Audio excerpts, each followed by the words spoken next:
이번 시간에는 경사하강법에 대해서 조금 더 자세히 살펴보고 그레디언트라는 것이 무엇인지, 그 매개 변수의 갱신과 학습률 사이에는 어떤 관계가 있는지, 전역 최적화와 지역 최적화가 무엇인지, 그리고 배치 경사하강법과 확률적 경사하강법의 차이에 대해서 이야기를 해보도록 하겠습니다.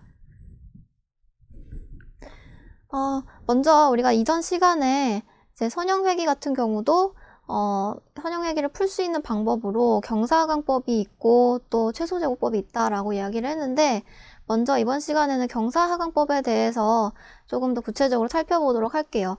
사실 경사하강법이라고 하는 것은 선형회귀에만 쓰이는 것은 아니고, 파라미터들을 바꿔가면서 목적함수의 최소값이나 최대값을 찾아야 하는 경우 널리 사용되고 있는 방법 중에 하나입니다.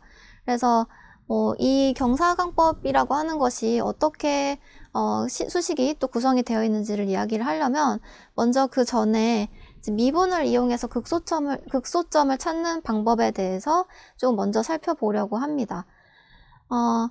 우리가 예를 들어서 지금 요 값이 왼쪽에 그래프로 표현되어 있는 것이 사실은 이제 x랑 fx로 표현이 되어 있지만, 우리가 예를 들어서 적합한 세타를 찾기 위해서 이 곡선이 지금 j세타, 즉 목적함수의 값이라고 할게요.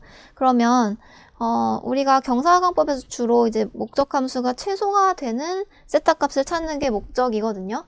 그런데 우리가 맨 처음에 임의로 세타를 아무렇게나 지정을 했을 때, 만약에 그 임의의 값이 4였다고 가정을 해봅시다. 그럼 이 4를 어떻게 바꿔야지만 이 j세타의 값이 작아지는 방향으로 이동을 할 것인가, 이 문제를 이제 해결을 해야 되는 거죠. 근데 지금 물론 이런 그림이 딱 그려져 있으면 세타를 4에서 조금 이쪽 방향으로 값을 줄이면 이 j세타가 작아지는 방향으로 가겠구나 라는 것을 바로 알 수 있는데, 지금 일반적으로는 그림을 그려서 해결하지 않기 때문에 이제 미분을 해서 이 문제를 풀게 됩니다. 예를 들어서 지금 이 곡선의 식은 지금 여기는 그냥 x로 표현이 되어 있는데, 이게 세타라고 그냥 생각을 하셔도 될 것 같은데, x제곱 마이너스 4x3이라는 식을 가지고 있는 곡선이라고 해요. 그런데 이때 요 방향으로 우리가 이 x값을 이동시키려면 해볼 수 있는 게 뭐냐면, 얘를 일단 미분을 한다. 미분을 하면 기울기가 나오잖아요. 그쵸? 그래서 미분을 했을 때 요거는 이제 2x-4라는 식으로 미분 도함수가 계산이 될 텐데, 이때 이 1차 도함수는 값이 커지는 방향을 지시한다 라고 써 있습니다. 그쵸? 이게 무슨 의미냐 하면, 예를 들어서 지금 이렇게 미분된 요 함수에 4라는 값을 넣으면 8 빼기 4에서 4가 나오죠. 그쵸? 즉 이거는 양수입니다. 반대로 이 세타에 만약에 여기 1이라고 할까요? 요 1 지점에서 요 도함수의 값을 계산을 해보면 마이너스 2, 즉 음수의 값이 나오죠. 즉 요 값에 이 절대적인 크기가 중요하다기보다는 양인지 음인지가 중요한데, 이 도함수의 값이 양수라고 한다면 이 값이 이 fx에서 요 값이 커지는 방향이 양의 방향이다 라는 뜻이 됩니다. 즉 요거를 다시 한번 설명을 하자면, 이 x값을 양의 방향으로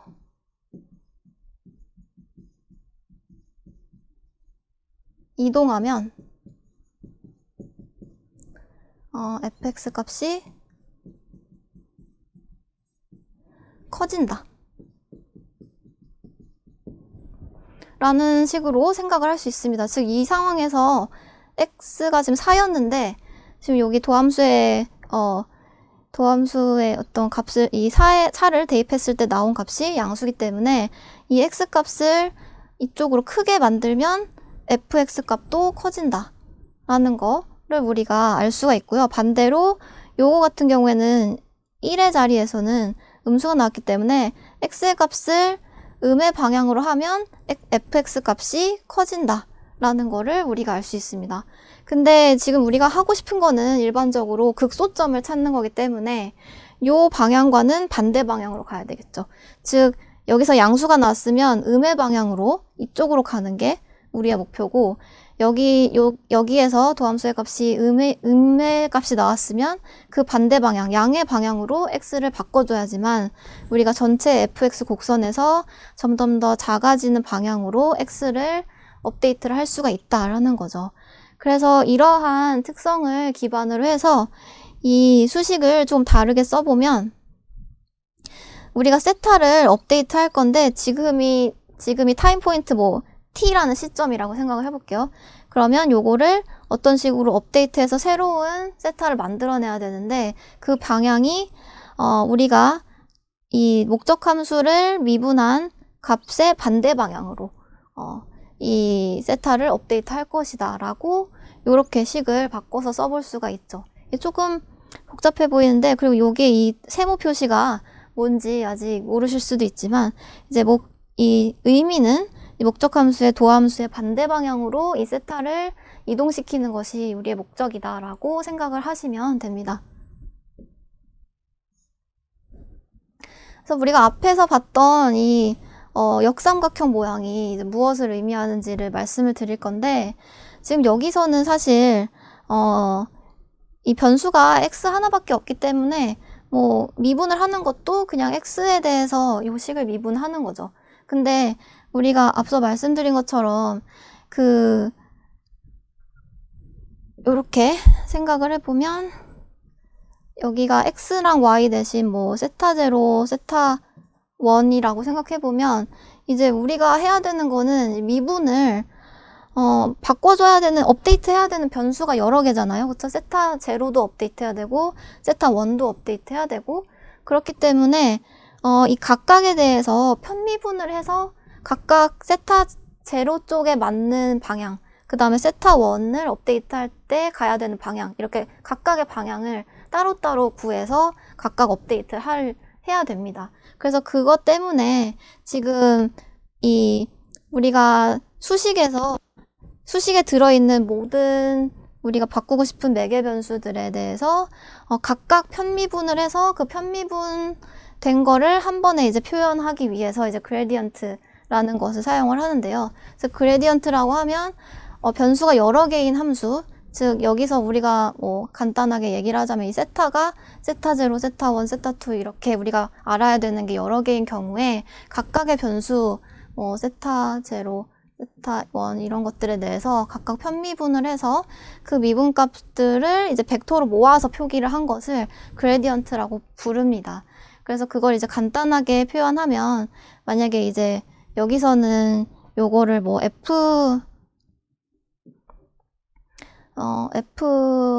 fx는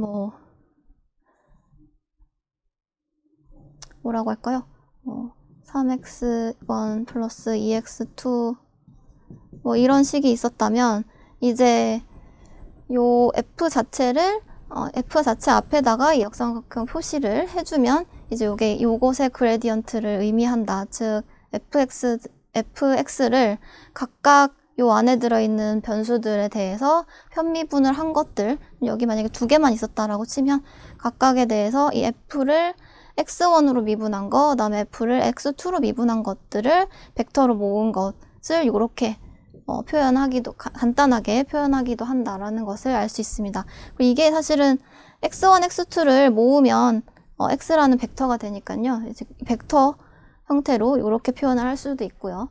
그래서 이렇게 예를 들어서 지금 요 함수 같은 경우는 지금 변수로 x, y, z가 있는데, 요 각각 x, y, z로 편미분을 한 것을 살펴보면, 우리가 편미분을 할 때는 만약에 x를 기준으로 편미분을 한다라고 생각하면 x가 없는 다른 항들은 그냥 다 상수가 되는 거죠.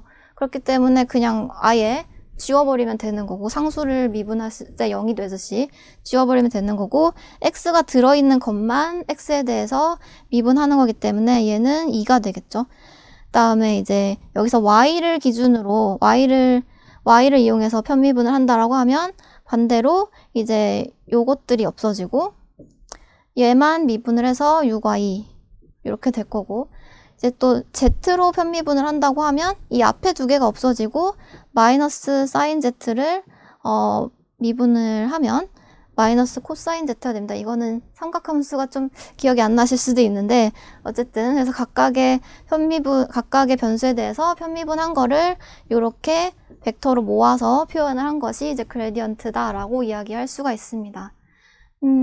그래서 우리가 이제 여기서도 알 수 있듯이, 예를 들어서 이게 어떤 공면이라고 하고 그냥 다시 한번 이렇게 좀 바꿔가지고 생각을 해보면, 이제 우리가 만약에 어떤 목적함수가 최소가 되는 지점을 찾아야 된다라고 하면, 지금 이 위치에 a, b라는 위치에 세타 제로랑 세타 원이 있다고 했을 때 요거를 어떻게 이동시켜줘야지만 목적함수가 작아지는 방향으로 갈 것인가. 지금 보면 약간 요런 쪽으로 이동을 해야지 되겠죠. 즉 세타 제로는 더 커지는 방향으로 가야 될 거고, 세타 원은 더 작아지는 방향으로 가야지만 요 업데이트를 했을 때 목적함수의 값이 작아진다라고 생각을 할 수가 있고, 그래서 그걸 이제 그림으로 생각해 보면 이렇게 표현을 할 수도 있습니다.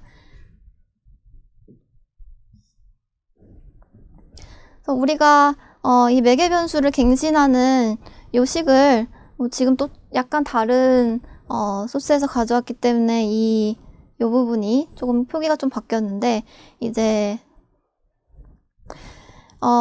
우리가 알고 있는 이 목적함수를 각각 세타 제로 또는 세타 1, 세타 제로와 세타 1에 대해서 각각 편미분을 해서 그쪽 방향으로 각각 업데이트를 해줘서 새로운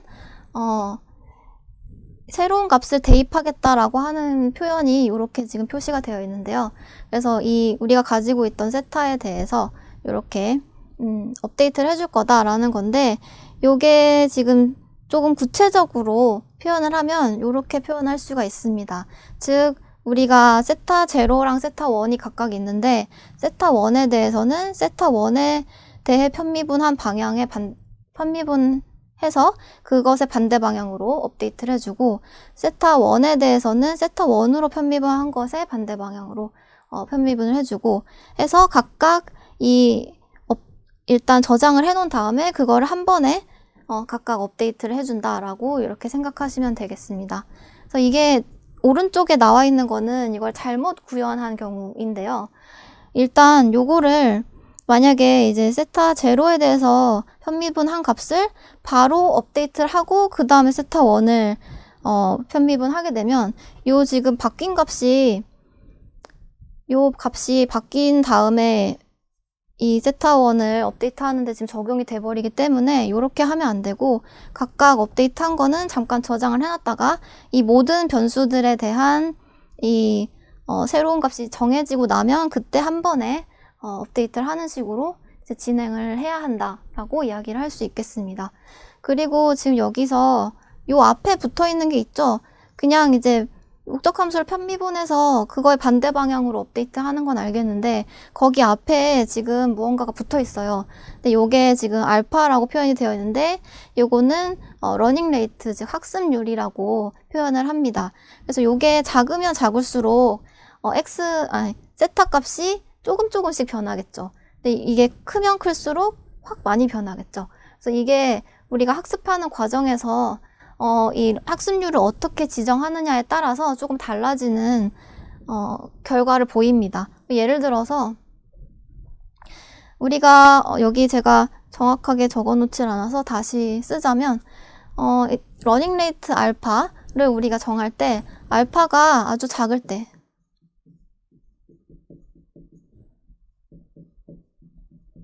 그 다음에 요런 경우는 이제 알파가 매우 클 때 를 의미를 하고요.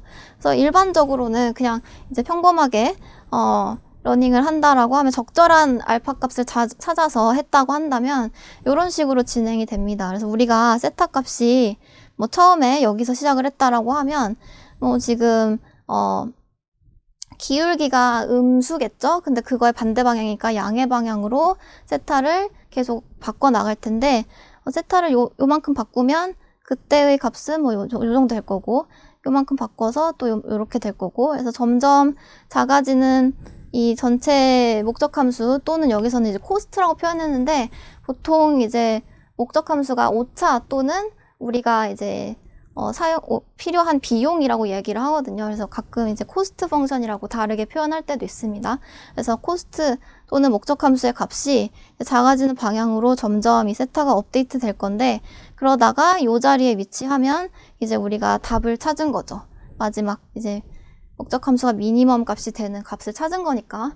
근데 요 러닝 레이트를 아주 작게 설정을 잘못하면 이렇게 가는데 걸리는 값이 굉장히 오래 걸릴 수가 있습니다. 그래서 조금씩 업데이트가 되니까 굉장히 시간이 많이 걸리겠죠. 그래서 이 값을 찾아갈 때까지 시간이 아주 많이 걸릴 수도 있고, 또는 이걸 매우 크게 잡아버리면 오히려 반대로 우리가 원하는 값하고 다른 방향으로, 예를 들어서 지금 요 점에서 시작을 했다라고 하면 이제 기울기가 음수니까 양의 방향을 바꿔야겠네 라고 해서 이렇게 확 바꿔버린 거죠. 그래서 여기까지 바꿔버렸다라고 하면 여기서 여기로 갔고, 그 다음에 여기서도 또 반대 방향을 이렇게 업데이트 해야겠다 해서 이렇게 업데이트를 했는데 굉장히 많이 갔죠. 그래서 요 자리까지 와버린 거고, 이렇게 이제 왔다 갔다 하면서 오히려 이 목적함수의 값이 크게 계속 큰 방향으로 이 세타가 바뀌어가는 거 볼 수가 있어요. 이렇게 하면 답을 못 찾겠죠. 그래서 이런 식으로 알파가 또 너무 커버리면 잘못된 방향으로 학습이 일어날 수가 있다. 그렇기 때문에 요거를 이제 적절하게 우리가 지정을 해주는 것이 중요하다라고 생각하실 수가 있습니다. 근데 보통은 이제 많이 쓰는 값들이 있는데요. 거기에서 이제 조금씩 바꿔보면서 학습을 해보고 성능이 얼마나 좋은지를 판단을 하는 식으로 결정을 하죠. 그리고 이제 요런 그래프에서 사실 우리가 봤듯이 우리가 저번 시간에 선형회귀 같은 경우는 그 목적함수의 그래프가 무조건 컨벡스하고 그 다음에 이제 미니멈 값을 항상 가진다. 즉 여기에 이렇게 딱 적절한 해가 딱 하나 존재하는 이런 식으로 된다고 했는데, 이제 선형회귀가 아니라 조금 더 복잡한 모델들에서 이제 경사하강법을 적용하려고 했을 때 이 목적함수의 곡선이 이렇게 복잡하게 구성이 되는 경우가 있어요. 그렇죠? 이런 경우에는 이제 물론 여기서도 경사하강법을 통해서 이렇게 좀 낮은 방향으로 골짜기로 쭉 내려가는 이런 형태로 답을 찾으려고 노력하지만, 이제 문제는 잘못해서 지역 최적해라는 것에 빠질 수가 있습니다. 여기서 이제 전역 최적해와 지역 최적해라는 것은 무슨 의미냐 하면, 이거를 그냥 좀 더 간단하게 이렇게 우리가 2차원으로 보기 쉽게 표현을 해볼게요. 그래서 이 세타를 바꿔가면서 우리가 코스트가 비용이 최저가 되는, 목적함수가 최저가 되는 곳을 찾아야 되는데, 사실 글로벌하게 전체 이 목적함수의 모양을 봤을 때는 여기가 정답이거든요. 그렇죠? 가장 최소가 되게 하는 요 세타, 글로벌 미니멈으로 제일 적합한 요 자리가 있죠. 이것이 이제 전역 최적해라고 하고요. 근데 이제 어떤 부분에는 이 전역 최적해처럼 유사하게 이렇게 공면이 형성돼서 마치 최소값인 것 같은 이런 위치들이 존재를 하는데, 사실은 전체로 봤을 때는 가장 좋은 해는 아니고 그냥 그 위치 요 부분에서는 가장 좋은 해인 요런 점도 있습니다. 그래서 요런 것을 이제 로컬 미니멈이라고 합니다. 그래서 우리가 어떤 경우는 이제 극대점 또는 최대점을 찾아야 되는 경우도 있기 때문에 이거를 뭐 전역 최적해, 지역 최적해라고 하면 우리가 최소값을 찾아야 될 때는 최소값이겠구나 라고 생각할 수 있고, 최대값을 찾아야 될 때는 최대값이겠구나 라고 생각할 수 있는데, 만약에 이제 작은 값을 찾는 게 무조건 목적이다라고 하면 이거를 이제 다르게 글로벌 미니마 혹은 로컬 미니마라고도 표현을 할 수가 있죠. 어쨌든 여기서는 지금 최소값을 찾는 거기 때문에 로컬 미니멈, 글로벌 미니멈이라고 표현이 되어 있는데요. 근데 이런 게 이제 여러 개일 수도 있습니다. 뭐 예를 들어서 뭐 이런 식으로 구성된 공면이 있다고 한다면 이게 당연히 글로벌 미니멈이겠죠. 그리고 그 외에도 이런 식으로 이렇게 경사를 따라가다 보면 여기서 이제 멈춰지게 되는데 이런 식으로 멈춰질 수밖에 없는 로컬 미니멈들이 존재를 하게 됩니다. 그래서 이제 모델이 복잡해지면 복잡해질수록 이런 식으로 여러 개의 지역 최적화를 가질 수가 있고 이런 경우도 미분값이 0이기 때문에 여기서 더 이상 움직이지 않거든요. 그래서 여기서 수렴돼서 그냥 우리가 해를 찾았다라고 얘기하고 끝나는 경우가 생길 수가 있습니다. 그래서 사실은 이런 거에 빠졌을 때 약간 이쪽으로 좀 잘 튕겨나가서 진짜 글로벌 미니멈을 찾을 수 있게 하는 뭐 방법들이라든지 이런 것들도 있다는 거를 알려드리려고 제가 여기에 이제 설명을 가지고 왔습니다. 그리고 마지막으로 배치 그레디언트 디센트하고 스토캐스틱 그레디언트 디센트에 대해서 설명하고 이제 마무리할 텐데요. 배치 그레디언트 디센트라고 하는 것은 우리가 이 그레디언트를 업데이트를 할 때 모든 샘플의 그레디언트를 평균을 해서 업데이트를 하는 경우가 있고 혹은 한 개의 샘플씩만 그레디언트를 구해서 업데이트를 하는 경우도 있습니다. 그래서 모든 샘플을 다 계산해서 평균해서 업데이트하는 경우 배치 그레디언트 디센트 줄여서 이제 BDG라고도 표현을 하는데요. 이런 경우에는 이제 업데이트 획수는 적고 그 다음에 최적회로의 수렴이 안정적으로 이루어진다 라고 할 수 있습니다. 왜냐하면 모든 샘플에 대해서 평균적으로 이 방향으로 가야겠다라고 하는 것을 정해서 그쪽으로 가는 거기 때문에 안정적으로 이 방향이 정해지고 그쪽으로 잘 이동을 할 수가 있는데 그 대신에 이제 한 번에 요것들 모든 샘플에 대한 것을 다 계산해야 되기 때문에 계산량이 많고 많은 메모리를 사용을 하게 된다라고 얘기할 수 있고요. 그 다음에 이제 안정적이긴 하지만 앞서 말씀드린 이제 로컬 옵티멈에서 빠져나오기가 조금 힘들다라고 얘기를 할 수 있습니다. 그래서 이 밑에는 뭐 수도 코드를 보여드린 건데 그렇게 어렵게 생각하실 필요는 없고 지금 여기서 이 그레디언트를 구할 때 이제 모든 샘플 지금 썸으로 되어 있는데 i가 1에서 n까지 모든 샘플에 대해서 그레디언트를 계산해서 뭐 이런 값들이 그레디언트가 결국엔 벡터니까 이런 벡터들이 있을 때 얘네들을 이제 평균을 내는 거죠. 평균 벡터를 하나 구해서 요거를 사용한다 라고 생각을 할 수가 있겠고요. 반대로 스토캐스틱 그레디언트 디센트는 그냥 한 샘플을 뽑아서 거기에 대해서 업데이트를 하고 또 두 번째 샘플에 대해서 또 업데이트를 하고 이런 식으로 바로바로 업데이트를 하는 걸 얘기를 하는데 이 경우에는 이제 우리가 전체적으로 요 방향으로 가야 된다라고 하는 방향과는 조금 다른 방향으로 이렇게 튈 수가 있거든요. 그렇기 때문에 좋은 점이라고 하면 로컬 옵티멈에 멈춰있지 않고 약간 다른 방향도 탐색해보고 이렇게 갈 수가 있는데 그 대신 글로벌 옵티멈을 찾기 좀 힘들 수도 있다라는 거를 이제 말씀드릴 수 있습니다. 그래서 그걸 이제 그림으로 표현을 하면 이렇게 보여질 수 있는데 뭐 예를 들어서 지금 이게 아까 전에 봤던 등고선 그림이라고 생각하시면 돼요. 그래서 이렇게 뭐 세타 뭐 제로랑 세타 1을 업데이트를 해야 가야 되는데 일단 시작점이 여기라고 했을 때 여기서 시작을 하는데 그레디언트 디센트 같은 경우는 요쪽 이제 파란색 쪽으로 이제 우리가 이동을 해야 되는 거거든요. 그 방향으로 이렇게 점차적으로 잘 이동해 가는 것을 볼 수가 있는데 안정적으로 이동을 한다라고 했죠. 그래서 거의 이 등고선에 약간 수직이 되는 이런 방향으로 잘 이동을 하는 걸 볼 수가 있는데 스토캐스틱 그레디언트 디센트는 아까 말했듯이 조금 한 샘플의 특이적인 방향으로 우리가 지정을 하는 거기 때문에 조금 이런 평균적인 방향과는 달리 이렇게 튀면서 튀다가 어쩌다 보니 이렇게 점점 우리가 원하는 방향으로 가는 식으로 이렇게 구해질 수가 있습니다. 물론 이게 조금 비효율적이라고 생각될 수도 있지만 어떤 경우는 또 글로벌 옵티멈에서 벗어나서 로컬 옵티마에서 벗어나서 좀 더 좋은 해를 찾는데 도움이 될 수도 있다라고 이야기를 할 수 있겠고요. 그리고 이제 제가 여기서 말을 잠깐 안 하고 넘어갔는데, 이제 미니 배치 사이즈를 정해서 사용하기도 한다라고 되어 있어요. 예를 들어서 이 전체 샘플을 무조건 N개를 다 사용하는 게 아니라 그 N을 뭐 한 3개씩 나눠서, 3그룹씩 나눠서 그걸 미니 배치로 사용해서 3분의 1 샘플에 대해서 평균을 내서 업데이트하고 나머지 3분의 1로 평균 내서 업데이트하고 이런 식으로 3번에 걸쳐서 모든 샘플을 사용한다든지 이런 식으로 업데이트를 할 수도 있습니다.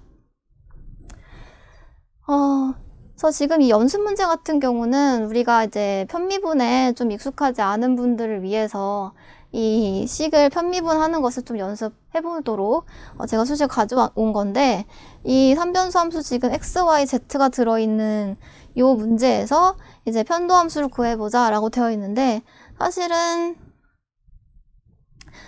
그렇게 어렵지는 않죠. 지금 x에 대해서 미분한다고 하면 아까 말씀드린 것처럼 x가 없는 것들은 그냥 상수로 없어질 것들이고, 나머지에 대해서 이제 미분을 하면 되는데, 이런 것들은 쉽죠. 그냥 2x, 그 다음에 얘는 마이너스 2 이렇게 될 거고, 그 다음에 요거는 z가 붙어 있긴 하지만 z는 여기서 상수처럼 생각되는 거기 때문에 얘는 상수니까 x가 없어지고 이제 상수만 남는 식으로 이렇게 계산이 되겠죠. 그래서 2x 플러스 z 마이너스 2 이렇게 계산이 될 거고요. y 같은 경우는 지금 이제 반대로 여기 있는 애들이 다 없어지고 얘만 살아남게 되는데, 그래서 y도 마찬가지로 z만 남잖아요. 그래서 미분을 하면 z가 상수처럼 생각이 되니까 이렇게 남을 거고, 그 다음에 z에 대해서 미분을 하게 되면 이렇게 두 개가 있네요. 그래서 xz 플러스 yz 요게 있는데, 마찬가지로 z 앞에 붙은 것들은 다른 변수에 대한 것들은 상수로 생각을 하니까 x 플러스 y 이렇게 정리가 되는 것을 볼 수가 있습니다. 그래서 여러분들이 이제 뭐 편미분을 하는 것을 다시 한번 생각해 보시라고 제가 연습 문제를 가지고 온 겁니다. 그래서 이번 시간에 했던 내용을 좀 다시 살펴보자면, 경사하강법에서는 목적함수를 미분을 해서 목적함수가 작아지는 방향을 찾아서 그 극소점에 해당하는 매개변수를 찾는 것이 목표다 라고 이야기를 했고요. 그리고 변수가 여러 개인 함수를 각각 변수에 대해서 편미분해서 벡터로 만든 것이 이제 그레디언트다 라고 이야기했습니다. 그리고 이제 학습률, 아까 알파라고 표현되었던 학습률을 다르게 지정하면 매개 변수가 변화하는 정도를 조정할 수 있고, 이게 너무 작거나 크면 학습 속도나 또는 정확도에 영향을 줄 수가 있다라고 이야기했습니다. 그리고 이제 모델이나 목적 함수가 복잡해지면 전역 최적해를 찾기 힘든 어떤 매우 복잡한 공면이 만들어지는 경우에 전역 최적해를 찾기 힘든 경우가 있고, 이런 경우에는 지역 최적해로 수렴할 가능성이 있다. 그리고 마지막으로 경사하강법에서는 이제 모든 샘플을 다 사용해서 그레디언트를 평균 내서 사용하는 배치 경사하강법이 있었고, 하나의 샘플씩 사용해서 업데이트하는 것을 확률적 경사하강법이라고 한다라고 이야기를 했습니다.